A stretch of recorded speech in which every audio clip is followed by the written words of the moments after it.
Thank you, Elena. For people who don't know me, my name is Jeff Kessler. I'm affiliated, I guess, with the New York Sangha. I've been practicing for about 20 years. Was introduced in by Fernando. And a few weeks back, Elena sort of invited me to speak a few words on the precepts from a Zen point of view. Um, so what's to follow is sort of my interpretation, practicing, for a while, and how it relates to daily existence. So I think the first thing to consider is that precepts, as we understand it, are really core to what Zen is. It's commonly called the blood vein of the ancestral lineage. And this is important because, contrary to popular thought, Zen is not absent of ethical thought. We don't sit necessarily on the cushion separated from the relative world. That's a delusion. We have to hold the relative world and the absolute world together. And the intersection of that is really where the precepts come in. And how do we know this? We know this, and we know when people forget this. If you look, especially in the Zen tradition, but in a lot of Buddhist traditions, especially in the West, some pretty famous teachers have forgotten the precepts and have forgotten, how they operate. And that's led to scandal, and that's led to issues. I think everyone's fairly familiar with that. And it sort of serves to us as a reminder that, these things do matter. Working with the precepts provides an insight to the fact that we're really still attached. And we look at the precepts as a skillful means to alleviate suffering and to really get back to what reality is. So again, it's a vehicle to act as a reminder. One very important thing I believe is that we should understand the precepts not as an injunction against doing something. Rather, they're affirmations about how a realized being should act in the world. So, and again, I know we cite precepts in the DTO, but over time and what I've seen in the traditions, really strip them down into an affirmation. And so I'm going to go through them in that vein and sort of something that we can think about. So if you think about the first precept, the way I typically think about it is, I will be mindful and reverential with all life. I will not kill, nor will I be violent. So you'll notice the first thing is, it's not a thou shalt not kill that we might see in the Western traditions in the 10 Commandments. Because although it's obvious that you shouldn't kill, you might ask, well, why, right? And the precepts come out and say, well, first and foremost, I will be mindful, okay, very common thread, and I will be reverential towards life.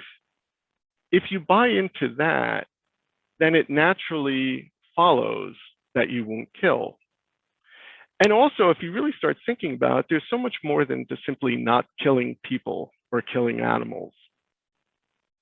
In my interpretation, it really calls out to, we want to avoid wanton destruction. It's always said it's easier to destroy than it is to build. So we do not want to destroy life, and we do not want to destroy anything. However, and something we'll find with the precepts, that it is an ongoing discussion. We can make the statement that we don't want to kill, but our very life, our very existence, our day-to-day life involves death and destruction. We can't get away from that. And one of the things way back that really impressed me when I went to a Zen monastery and we did what's called the meal gossip, which is a saying. And in that, it basically asks a very profound question. It says, does our life and our practice merit the death and destruction that our life is going to wage? So it's a responsibility. So part of the reason, again, just one lesson of many, is we practice for a reason, because our life comes at a cost, and we can't deny that, right? So, okay, you'll be a vegetarian. You're still destroying. You're still killing. Your very act of living, something is going to die. And so the question, at least for me, I ask every day is the practice, is the practice I'm engaging in meriting the cost of me being here? Kind of like a very humbling thing, but again, it's a deeper way of just simply saying, I will not kill. So again, two lines really, as we contemplate, can really expand quite a bit. So the next precept, again, simplifying it down, is I will respect the property of others. I will not steal. Now, I will respect the property of others. There's a lesson here. Clinging is one of the main delusions we face, or that the Buddha talked about. But the issue with stealing is stealing modifies the mind, right? And again, it's not, oh, I'm going to go rob a bank. It's the small stealing, right? You know, we're not going to be bank robbers, right? We're not going to go and, you know, hijack someone's car. It's the small things that we do, right? We might kick off work a few minutes early. We might pilfer something, or, you know, I mean, there's many different ways, but stealing modifies the mind and makes us into something different, or sends us down that path. And, you know, in my mind, I always think of it leads to that state of being a hungry ghost, right? That entity that is sort of aimlessly going and is never satisfied, right? That's why the precept is there. So anyway, the next one, which typically gets people a little bit, I think, confused, is I will be conscious and loving in my relationships, and I will not give way to lust. And again, I think it's the second line here, which is really important. You know, lust, desire, all of those things are, again, clinging. It's a delusion, right? What are we clinging to? What are we lusting towards, right? Zen and Buddhism in general is always telling us that it all is in and of itself in this moment. So what am I lusting after? And again, you know, the precepts talk a lot about sexuality, but you can really lust after almost anything. I mean, you can lust after enlightenment. I can't tell you how many times, I mean, in practice, well, am I getting it? You know, you know, if I could just understand the, you know, the koan, I'll be universally respected. That's lust. What am I really? I'm not trying to understand it or suchness or reality. I'm trying to get affirmation. I'm lusting after affirmation. And the precepts come and say, no, that's a delusion, right? That's going to lead you again to down a path that you do not want to go. So again, the precepts are reminding us and providing guardrails to say, don't look that way, look this way, right? I will say one comment though on the issue of, because again, in the common precepts, it talks about sexuality. I think the thing there again is it comes down to clinging. You know, life is a valid force, and things like sexuality exist, right? So it's not about a particular act or a particular thing. It's again in the way you're using your mind. Are you lusting? Are you chasing? Are you fixated on something? Is sort of what this is trying to tell us to be mindful of and to watch out for. So the next one is, I will honor honesty and truth, and I will not deceive. And this should be pretty straightforward. Honesty and truth is what Zen is all about. That is our whole practice. Our whole practice is to see the world or the universe as it really is in this moment. If I'm committed to that, and then I deceive, what am I really doing? I'm deluding myself and deluding others. Why am I here, right? So this one is just simply saying that if you if you prize the journey of trying to understand what it is, lying and deceiving is counterproductive. And again, it's not the big lies, it's the little ones, right? So again, there's that. And then the last one is, I will exercise proper care of my body and mind. I will not be gluttonous or abuse intoxicants. And, the one I focused on here is, abuse intoxicants, right? Or be gluttonous, right? Because again, that's clinging. So again, clinging and aversion, which are delusions of the mind. However, the way I interpret this is also not to fetishize or get fixated on something. So I don't look at it as a zero tolerance type thing. I look at it more as, you take like an intoxicant, alcohol, for instance. To get drunk is to separate yourself from the true nature of reality. You would never really want to do that. However, you would not want to sit there and say, oh, if I'm in a social setting, I would not want to have a glass of wine and make a big thing of it. That's also a fixation, fear and aversion, lust and craving. These are things that we want to move away from. The precept is telling you and reminding us that our job here is to appreciate reality and not be deluded, and that these substances, if abused, will take us off the path. So we have these 5 precepts, and again, always starting with an affirmation, and then always telling us skillful means to actually achieve it, with the goal in mind of being in tune with what's really going on. So why these 5? Why, other traditions have 10 commandments, other ones have, there's many other sort of things you can focus on. Why these? And what are these trying to do? And at least in Buddhism in general, in Zen in particular, one of the things that we think about is that when you boil it all down, we are the same thing, right? Whether, and again, Thich Nhat Hanh talks about it as well, animals, humans, plants, minerals. I mean, essentially, we are all the same thing. And the universal is to reduce suffering, right? And this reduction of suffering, the fact that because I want to reduce suffering, it's implicit that you want to reduce suffering. This should be guiding the way we behave. And so the precepts arise out of this universal principle of no self, meaning that the individual ego does not stand apart from the abiding suchness of the universe.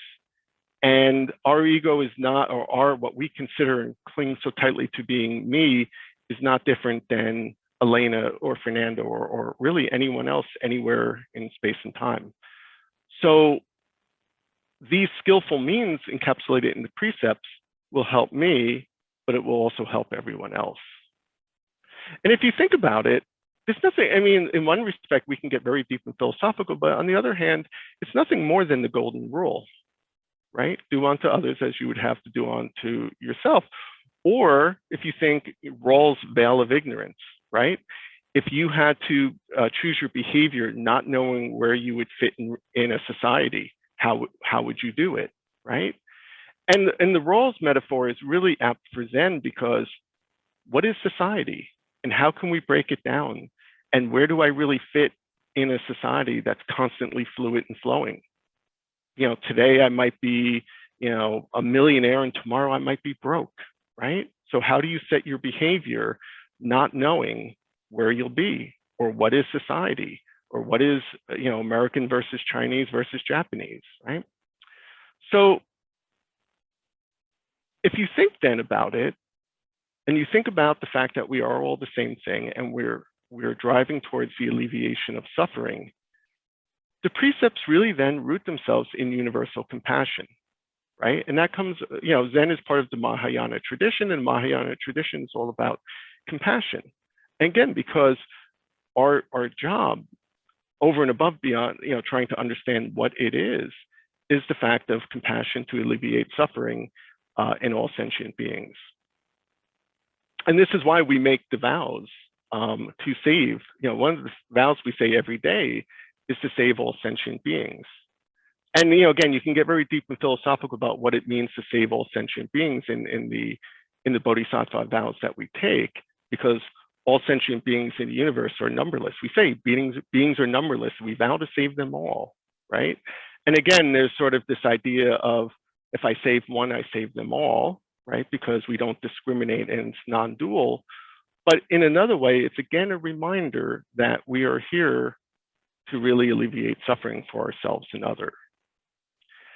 So the other thing I would say with precepts, unlike maybe how other ethical systems are sort of thought about, especially maybe in the West, is that once we're grounded in what we've talked about already, the fact that we are all the same, there is no separation, alleviation of suffering and compassion, and that these skillful means are here to help us. One of the benefits of starting with an affirmation is that life is complicated, right? So the message might be simple, don't kill, but the actual interfacing of that to day-to-day life is very complicated, right? Because not everything is black and white. So for instance, it says, do not steal, right? But you can think about some interesting cases. For instance, would you, if you were a parent, would you steal to save your child from starving, right? Would you kill to protect your family? Would you kill to protect your country? Would you kill to protect a stranger, right? So again, it's not do not kill, because that is too simplistic, right? And again, I'm not trying to make a defense of killing here, but again, one of the clear messages in the precepts is not, thou shalt not, full stop, right? It's affirm life, be wareful of destruction, and now apply that to your life.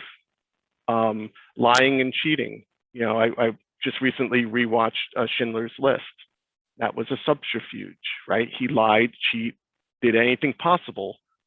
And everyone says, oh, well, okay, but the ends justified the means. Okay, now again, these are extreme examples to just prove a point, but it sort of brings up the thought process that it's not the actions, it's the affirmations that we're thinking about, right? The preservation of life, right, as opposed to the injunction against, delusion and deception, right?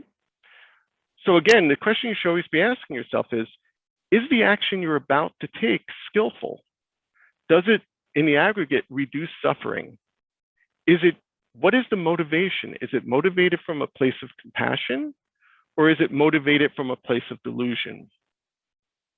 Does this action help me understand what reality is, or is it clouding my apprehension of reality?